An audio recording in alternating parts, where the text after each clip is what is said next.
Hi guys, आज मैं आपके लिए ऐसी रेसिपी लाई हूँ जो बढ़िया, जो जिसको मीठा खाने का बहुत मन करता है ना। आज मैं वही रेसिपी बना के दिखाऊंगी। जो मीठा के लवर है, ये है नारिकेल चीनी एक साथ मिक्स कर देंगे। ये आटा का डो लगा दिया है। अब इस तरह ऐसे इसको पहले मिक्स कर देंगे। इसके अंदर हम इसे भुनाएंगे।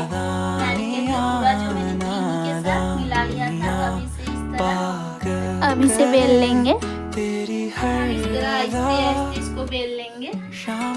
ये देखो मैंने अच्छे से बेल लिया है। अब इसे डालेंगे।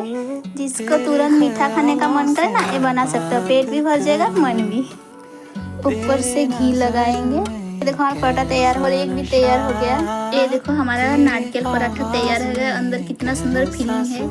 आपको ये वीडियो अच्छा लगे तो लाइक शेयर सब्सक्राइब करना।